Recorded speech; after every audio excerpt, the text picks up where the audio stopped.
시어가 사람을 놀라게 하지 못한다면 죽어도 시 쓰는 일을 그만두지 않겠다고 말한 두보. 그가 자연을 응시하고 삶의 우수를 노래한 공간들.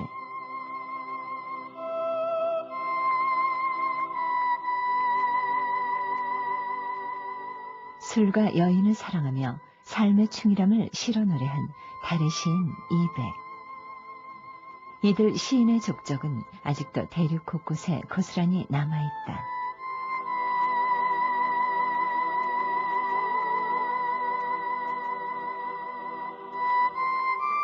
이백이 당현종과 양귀비와 더불어 풍류를 즐기며 시를 지어 바쳤던 서안. 두보에게 서안은 그의 생에서 가장 곤궁하고 외롭게 보냈던 곳이다. 이 두 시인의 발자취를 따라 서안에서 출발, 이백과 두보의 만남이 시작된 낙양. 그리고 두 시인이 아쉬운 이별을 나누었던 제남을 거쳐 백낙천, 소동파를 비롯한 중국 최고의 시인들이 그 아름다움을 노래한 남경, 수주, 항주까지 중국시 문학기행을 떠나본다. 이제 시인의 땅과 자연, 시간을 초월한 그 시심의 공간이 눈앞에 가득 펼쳐진다.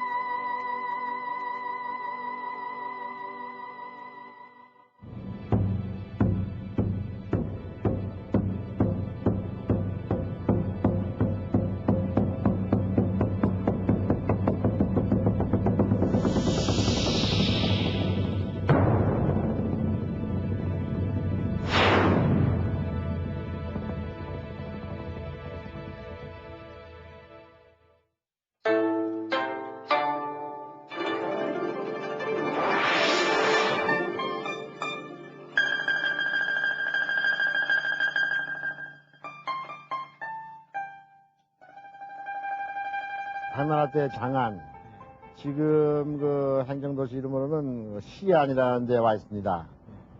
우리가 2000년 벽두에 당나라 때 생산됐던 중국의 시인의 족적을 찾아서 여기까지 왔는데, 우리가 이 장안, 지금의 서안에 오기 전에 많은 우리의 선인들도 여기를 다녀가셨던 것이 문헌기록상 또는 실제 작품으로 많이 전해지죠. 이분들은 이제 뭐 사신으로 왔다든지 아니면은 뭐 저 벼슬하러 왔다든지 아니면은 불법을 수도하기 위해서 또는 불경을 구하기 위해서 왔던 것인데, 순수하게 시의 족적을 찾아서 여기까지 온 것은 아마도 이번 우리 프로그램이 처음이 아닐까 생각이 드네요. 개수나무 궁궐이 옥빛 누대를 마주하여 섰고 향기로운 내전은 금빛 지붕들로 이어진다. 여러 갈래 넓은 길이 성 밖으로 뻗어 있는데 천가만호의 대문이 이른 아침 활짝 열리는구나. 오늘날 서안은 옛 장안.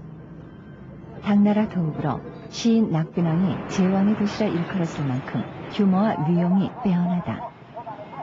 3000년의 역사를 지닌 고도 서안. 도심의 종로를 중심으로 사방 4km밖에 4개의 문이 세워진 구조는 옛 모습 그대로다. 서안은 옛부터 폭넓은 문화가 꽃피었고 당대 최고의 문사들이 머물며 작품을 남긴 곳으로도 유명하다. 그 중에서도 빼놓을 수 없는 인물이 바로 당대 최고의 시인 이백과 두보. 서안은 이 두 시인에게 있어 인생의 분기점이 된 중요한 곳이고, 특히 서안과 관련해 이백에게 있어 중요한 인물이 바로 양귀비다.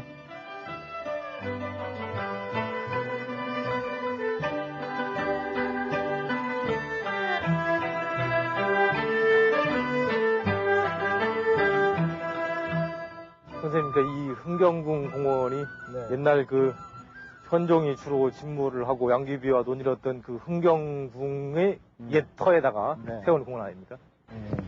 이 중국에 들어오면은 각 도시에 공원이 많은데, 당나라 때 고궁의 일부여서 그런지 아주 느낌이 우선 좀 시원하게 보입니다. 그리고 저 앞에 지금 그 분수대가 있고 그 분수를 옆으로 제야말로 용이 바글바글한데 각양각색이네요. 뭐 색색으로 있고 예. 저게 아마 금년이 용해니까 예. 새로운 시대를 향하는 보약 의미를 담아서 예. 새로 구조한 것 같기도 하고 그렇습니다. 또 옛 왕궁에 터니까 또 황실의 어떤 뭐 존귀함 이런 걸 드러내기 위해서 그런 것도 좀 드러내기도 하고. 선생님 이게 울금향인 모양인데? 네, 저쪽에 분홍색하고 빨간색, 노란색이 가지가지로 있는데 이 꽃 모양이 조금씩 다르면서도 같은 울금향 종류 같네요. 이렇게 아름다운 꽃이 피어 있는 곳을 가니까 네. 뭐 현종이 따로 없고 양귀비가 따로 없는 것 같습니다. 교체의 양귀비 같은데? 그게 옛날에 참 왕공 귀족들이 즐기던 장소인데 예. 이제 일반 시민들이 저 많편히 드나들고 하는 건 예. 좋은 변화라고 생각이 돼요. 근데 이게 제왕혈이거든요? 네. 그 황제 제왕의 피같이 이렇게 그렇게 핀다고 그래서. 과거에 임금들이 이제 피로서 되살아나는 건가요? 그런지도 모르겠네요. 네. 여기서 막 모르긴 해도 제왕들이 피를 뿌렸을 겁니다. 뿌렸을 거예요. 뭐 권력 같은 속에서. 그렇죠.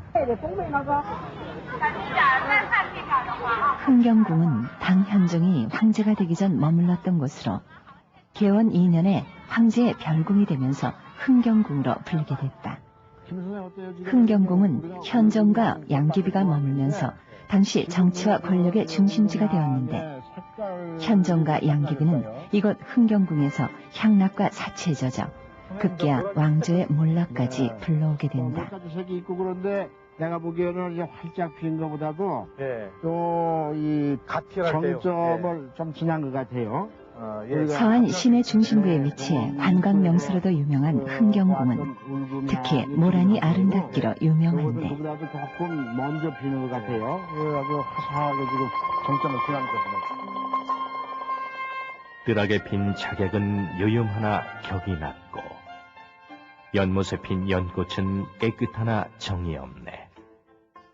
오직 모란만이 진실로 나라의 꽃이어서 꽃이 피는 시절에는 온 성안이 요란하다네.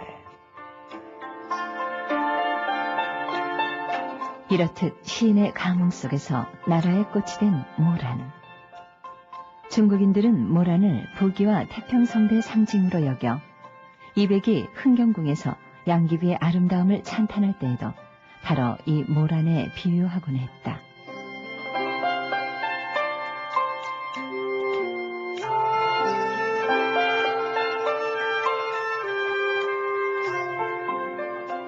바로 이 앞이 침향정인데 예. 또 조금 높은 위치에다가 예. 지어놓고 해서 주변 경관도 좋고 예.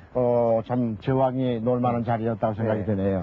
이제 오늘날 현종이 양귀비랑 같이 이곳에 모란 핀 것을 이제 감상하다가 이제 이군현이라는 당대 최고의 가수 그렇죠. 불러가지고 이제 네. 이 흥을 돋구기 위해서 노래를 시키려고 하는데 그때 현종이 이제 그걸 제지하지 않습니까? 네. 이렇게 아름다운 꽃이 피었고 옛날 흥경궁은 용지라는 연못에 향나무로 세웠던 정자 침향정. 지금은 광마력이 쓴 현판을 걸고 새 단장한 모습이다. 침향정으로 가는 길 위에는 양귀비의 아름다움을 재현하듯 모란꽃이 만발해 있다. 봄날 흐드러지게 피어있는 모란을 바라보면서 시인들의 시정도 모란처럼 붉은 빛으로 피어났으리라. 시를 짓게 하니까 일필휘지로 쓴 것이 그 청평조사 아닙니까? 네, 청평조사 삼수. 구름 보니 님의 옷인 양, 꽃 보니 님의 얼굴인 양. 아, 님의 모습은 봄바람에 흔들리는 이슬 맺힌 모란꽃이여라. 저 멀리 군옥산 언저리에서 만났던 선녀런가, 달빛 비치는 옥류에서 만났던 선녀런가. 이백이 청평조라는 음악의 곡조에 맞춰 지은 청평조사는 이백 특유의 낭만적인 표현이 그대로 살아있어 제1수에서는 양귀비가 입고 있던 의상이 마치 구름과 같고 모란꽃마저도 양귀비를 담고 싶어 할 만큼 양귀비는 선녀와 같이 아름답다고 표현하고 있다. 그러니까 그 천자가 불러도 배에 오르지 못했다는 걸로 보자면 아마 200이 배를 타고서 이쪽으로 온 것으로 볼 수 있겠지 않겠습니까? 그렇습니다. 두보가 남긴 음중 발성가에 천자홀의 불상선이었으니까 천자가 불러도 배에 오르지 않았다. 이제 그런 그 표현으로 보면은 200이 흥경궁 근처에 어느 주막집에서 네. 술에 취해가지고 네. 골아 떨어졌는데 현정이 부르니까 네. 거기에 응하지 않고 이제 끌려오다시피 이제 오는 거 아니겠어, 취해서? 네. 그러다 배를 이용했던 것만을 뭐 틀림없는 네. 거죠. 술을 너무 사랑해 스스로 취선으로 불렀던 이백. 그가 술 취한 채 쓰러져 있다가 현정의 부름을 받고 술이 덜 깬 채 흥경궁으로 향했던 일화는 당시 많은 사람들에게 회자됐다. 그래서 두보 또한 이백의 이런 풍물을 시로 남겼는데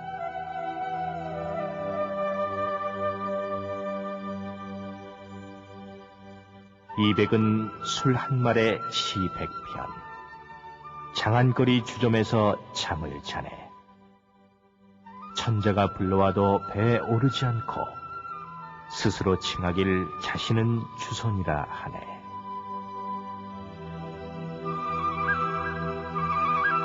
당시 현종의 부름을 받고 흥경궁 연회에 왔던 술 취한 이백이 아직도 흥경궁 한모퉁이에 누워있다.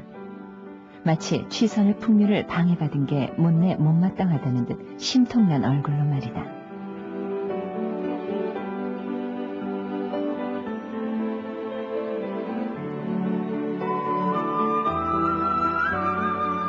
이렇듯 이백은 성품이 호탕하고 분방한 풍모로 시류의 질투를 사기도 했다.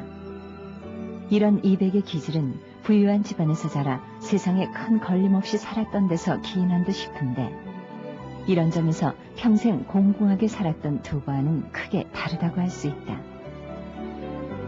이백은 또한 권력의 중심에 가까이 있던 시절이 있었다는 것도 두보와는 다른 점이다. 여러 번의 노력 끝에 그의 나이 42세에 한림학사라는 벼슬을 얻어 현정의 은총을 받으며 수많은 시를 남겼는데 하지만 이백은 권력을 지향하면서도 시인으로서 자유로운 정신과 현실의 억압 사이에서 적잖은 갈등을 겪은 듯 싶다. 결국 그는 자신이 지은 시로 말미암아 양귀비의 눈밖에 나게 되는데 그 200이 지금 청평조사에서 양귀비를 한껏 이렇게 치켜 올리면서 말이죠. 네. 조금 의아한 건 양귀비가 보통 자태가 풍렴했다고 하거든요. 네. 아주 풍만했다고 그러는데 비유한 사람은 조비언이거든요. 한나라 때. 아주 날씬하고 유명한 미인이 조비언인데 그게 좀 안 맞는 것 같아요. 왜 이렇게 생각하시면 좋을 것 같아요. 이백이가 천평조사에서 몸매를 비교한 게 아니고 양귀비 이전에 중국의 이제 미인으로 알려져 있는 사람이 조비언이가 최고인데 양귀비는 그 조비언이의 버금가는 미인이다. 이렇게 대비를 시키려는 의도가 있었던 것 같아요. 이백의 인생에 있어 쓰디 쓴 좌절의 단초가 되는 청평조사 이수의 내용은 이렇다. 한떨기 농염한 모란꽃 이슬은 향기로워. 무산의 아름다운 여신도 보잘것없어라. 한나라 궁전의 누이이처럼 어여쁠까. 막 화장 끝나고 돌아서는 아리따운 조비언일까. 이백이 양귀비를 비유한 조비언은 한나라에서 가장 빼어난 미인이었다. 그러나 당시 양귀비의 측근 관료들은 이백의 무례함과 호방함을 질시하고 있던 터라 조비언이 미천한 신부님을 들어 양귀비를 모욕한 것이라 충동질했다.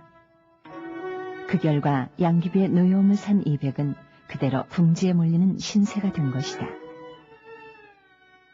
200이 그 양귀비를 조비언에 비유하는 바람에 아주 곤욕을 치르지 않습니까? 네, 이제 그것 때문에 나중에 참 멀리까지 자생하게 되는데 와가지고 임금 앞에 당도했는데 시중이라 당시 참 이 총회가 권세가 대단했던 고력사에게 신발 벗겨라, 겨루 가져와라, 또 먹가르라 이렇게 심부름을 시키니까 당시 그 참 공개석상에서 고력사가 한 방 당한 셈이죠. 그렇죠. 예. 요것이 나중에 반격으로 나오는데 바로 200이 읊은 청평조 3사의 제 2수죠? 그렇죠. 제 2수의 조비연에 그 비유한 거. 양귀비의 모습을 조비연이에 비한 거. 예. 그 조비연이는 자세가 아름답기는 하나 행실이 좋지 않았던 걸로 또 알려져 맞습니다. 있어서 친분도 비춰냈고. 그렇습니다. 그러니까 그런 것을 이제 꿰집어 가지고 말하자면 뭐랄까요 참언을 했다고. 하지만 청평조사의 전체적인 내용이 양귀비의 아름다움을 여지없이 칭송한 것을 보면 아마도 제2수에 대해 양귀비는 오해를 한 듯 싶다. 청평조사 제3수는 다시 한번 양귀비에 대한 찬탄의 내용으로 이어진다.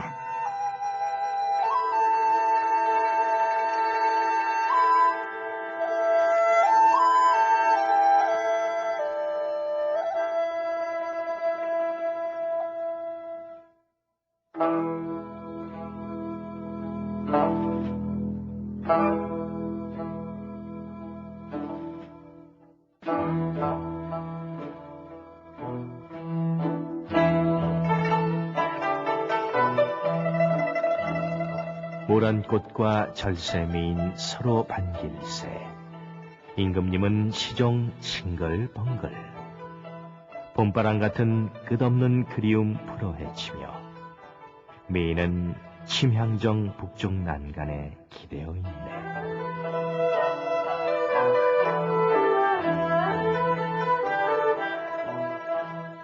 흥경궁에서 지은 청평조사의 화려하고 낭만적인 식과는 달리 이백은 권력의 뒤안길로 들어서게 되는 것이다. 자, 우리 지금 화청지에 와 있습니다. 예. 당현종과 양귀비가 예. 온천욕을 즐기던 곳입니다. 저게 여산이군요. 그러니까. 그렇죠. 바로 앞에 보이는 게 여산이고요. 예. 여기에 온천이 개발된 것은 상당히 일찍부터 개발이 됐던 걸로 알려져 예. 있죠. 뭐 사료를 보면 뭐 주나라 때부터 이곳에 온천이 있다고 하는 걸 봤습니다. 네. 이 그림은 당현종하고 양귀비가 처음 만나는 장면 아닙니까? 네, 당현종과 저기 이름이 이제 양옥환이라고 되어 있는데 자기 아들의 비입니다. 사실은 수왕비인데 수왕비가 가물을 즐기는 자리에서 만나는 거죠. 예. 이게 이제 시아버지가 며느리를 이런 자리에서 만나서는 안 되는 건데 예. 여기에서부터 이제 두 사람 사이에 어떤 그 애정고사가 시작이 되는 거다라고 저기에 설명이 되어 있습니다. 그러면서 당 제국은 몰락이 이제 시작되는 거죠. 사실. 그렇죠. 이게 예. 당연히 양귀비의 권세는 여전히 이곳 화청지에서도 이어진다. 현종은 해마다 10월이 되면 온천욕을 즐기기 위해 이곳 화청지로 행차를 했다. 이곳에서 현종과 양귀비는 연일 연회를 열며 향락과 사치를 일삼았다고 하는데 이렇게 양귀비가 현종의 성총을 흐리면서 왕조는 몰락의 길로 접어들고 급기야 당조의 몰락을 가져온 알록산의 난을 불러오게 되는 것이다. 뭐 다 이쪽에 이게 지금 가무를 하는 사람들 중에서 저 얼굴이 이 한족이 아니죠? 저 서역에서 온 사람 같죠? 요쪽에 저 우측에 이제 털모자 쓰고 지금 춤추는 사람도 예. 그 저 한족의 모습이 아니고 무슨 그 저 탈춤을 추는 것처럼 보이는데 이제 원 모습이 그렇습니다. 이게 예. 한족이 예. 아닌 것처럼 보이죠? 예. 그러니까 당시에는 벌써 그 저 서역과의 문물 교류가 활발하기 때문에 각가지 그 그렇죠. 가무 오락이 이색적인 것도 즐기게 그렇겠죠. 됐으니까.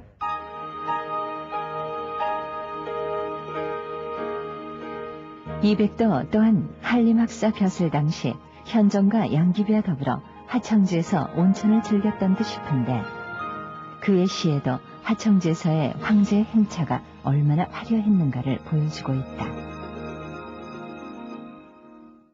금이군의 12장군. 별자리에 응하여 대열을 이뤘다. 추상 같은 의장에 가을달이 걸렸고 오색 깃발에 밤구름이 말려있다.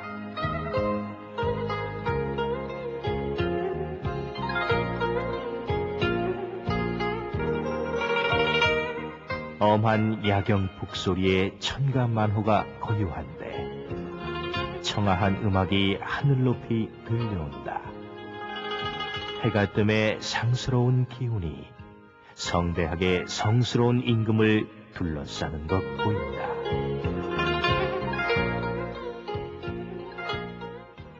자, 이게 화청지에 남아있는 목욕소를 보면 당시 양귀비가 얼마나 큰 권세를 누렸는지 추측할 수 있다.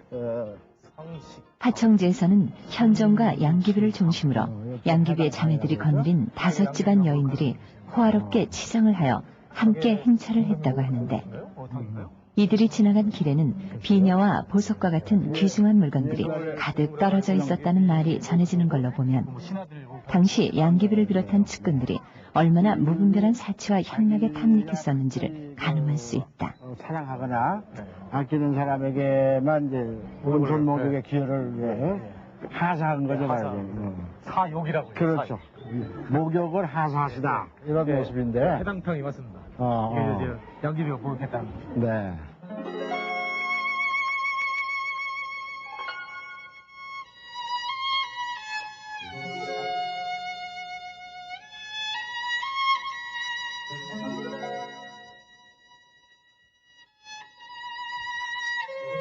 봄날 날씨 차갑다고 화청지에서 목욕하라 명하시니 매끄러운 온천수로 하얗고 부드러운 피부를 씻는다네.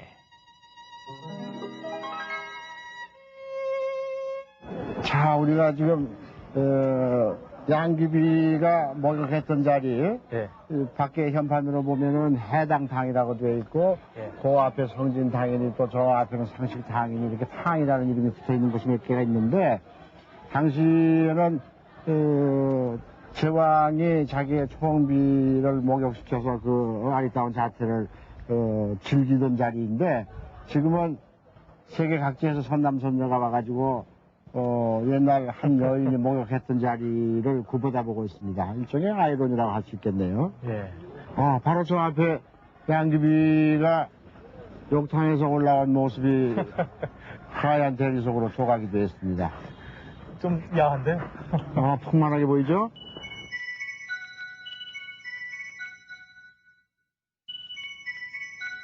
그렇다면 양귀비가 얼마나 아름다운 여인이었길래 한 왕조의 운명을 그토록 흔들어 놓은 것일까? 그 또한 백거의 시에서 해답을 찾을 수 있다. 하늘이 내린 아름다운 바탕은 그냥 버리기 어려운 법. 하루아침에 뽑히어 군왕의 곁에 섰네. 눈동자를 돌리며 한 번 웃으면 온갖 아름다움 피어나 육궁의 미녀들이 모두 빛을 잃었네. 역시 과거에는 예. 사진술이 없었을 텐데 이 양귀비가 이런 모습을 했을 거다 하고 짐작할 수 있는 근거는 시인들이 남겨놓은 작품이 아니겠어요?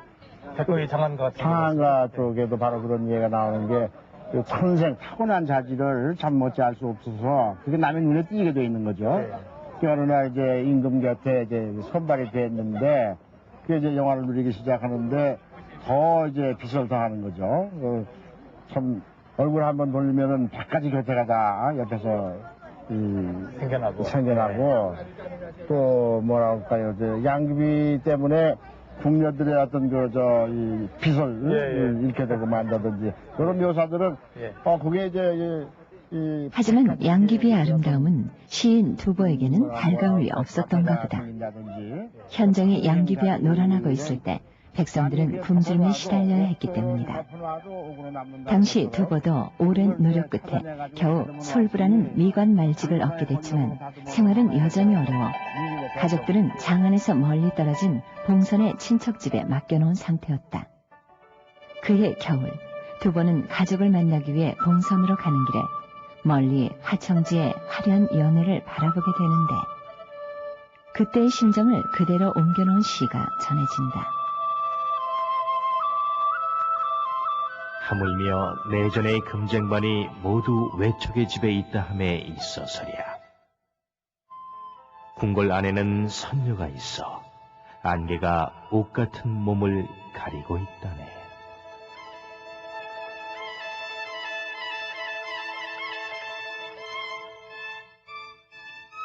빈객을 불러 담비 갓옷으로 입히고 하늘 높이 음악을 연주하며 즐긴다네. 손님에게 낙타 발굽으로 만든 굽을 권하고 서리 맞은 유자는 향기로운 귤에 밀려나간다네.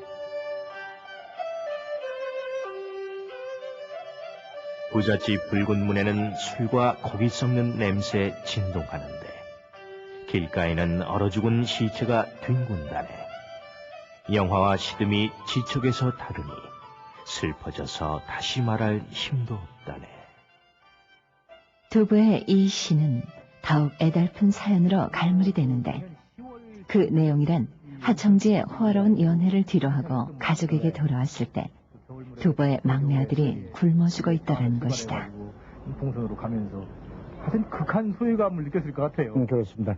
그때 이제 두보가 마음에 느꼈던 어떤 감회가 두보의 일생의 시작을 통해서 틈틈이 배어져 나온다고 이렇게 봐야 될 것 같아요. 그래서 이제 우리가 보통 두보의 시 속에서는 그 진홍한 사회의식을 찾아볼 수 있다 이렇게 얘기하는 것도 역시 이제 그런 그 계층 차이에서는 어떤 그 강한 의식의 반발이라고 할까 이런 것들이 배경이 되지 않았을까 하는 생각이 들어요. 그 작품을 비교해 보면은 두보처럼 그야말로 폐부에서 마음속에서 우러나는 그런 그 묘사들을 하지는 않거든요. 이백도 그렇고. 이백이 황제의 곁에서 아내의 시절을 부르며 시를 쓰는 동안 두보는 신선스러운 삶의 여정 속에서 어렵게 시를 써야 했다. 이백의 시가 삶의 정열과 낭만으로 가득 차 있다면 두보의 시는 우수와 침울로 아름다운 가치를 짓는다.